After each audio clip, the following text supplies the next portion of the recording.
So you want to know how to handle furry hate online? Well, you're in the right place. Look no further to some great advice from someone who's only been in the fandom for 7 months. I don't think that really matters, but you clicked on this video either out of pure interest or because you wanted some tips on handling furry hate. So here are 5 ways I've dealt with furry hate over the last 7 months of being a furry. Here we go!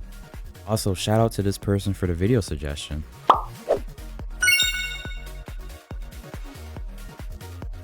Number 1. Ignoring or blocking them. Just ignoring or blocking people will be the best solution in some cases, especially if the same person or group of people are constantly harassing you. And if you don't feel like constantly blocking people, try using a comment filtering tool to filter certain words and phrases on different social media apps. I believe YouTube, Instagram, and TikTok all have a comment filtering tool of some sort. Those are the only apps I use, so research how to use a filtering tool on other apps if you use something else. Number 2. Laugh at them. Why take the hatred seriously when you can just laugh at their comments insulting you? I mean, the worst they can do is use the same insults like most of them do to every other furry in a comment section, like KYS, where's your dad? It's hunting season. Those flamethrower and gun gifs, the Tyler the Creator gif of him hanging a belt around his neck. And that's just scratching the surface of all the insults I've seen. And if you worry about those comments threatening you with use of weapons, don't be. Most furry haters are children who obviously don't have access to the things that they're threatening to harm you with. I mean, come on, do you think that a 13-year-old has access to military type weaponry? Most definitely not. And for the grown adults that also hate on furries on the internet, can't you just mind your own business on what someone else does with their own life? I mean, being a furry and dressing up as the character you created, it's not the worst thing that someone can do. And most of them claim that they're mature for not participating in something like this, but a real mature adult wouldn't care for a random stranger's business on the internet and spread hatred, especially towards children. Now would they? They'll most likely scroll away to the next video and forget about what they saw. And you don't have to like furries, but if you don't like seeing them, swipe away or just block them. It's so simple.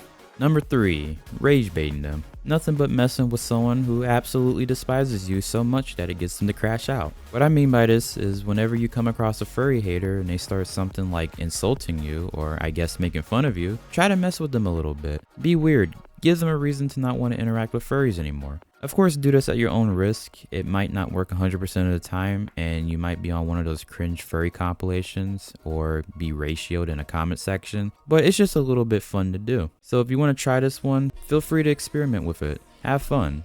Number 4. Just don't give a fuck. Look, we're all on this planet trying to live our lives as best as we can. Some people are going to find hobbies or activities that others might not understand or like, and that's fine. If y'all are on furry social media, chances are you've seen some videos where furries are having a lot of fun, especially at conventions, meetups, or even online. You can achieve those same experiences, all you gotta do is just not care about what others say.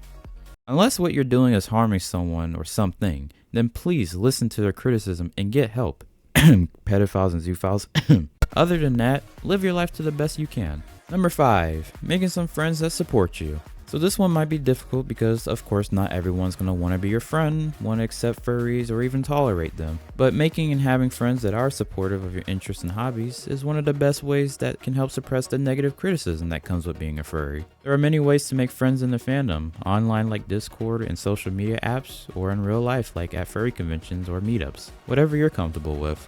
So those are my 5 tips on how to handle furry hate and hopefully improve your experience in the fandom, whether you're new or have been in the fandom for years. Thanks for watching to the end. Subscribe to the channel if you're new, and I'll see you in the next video. See ya!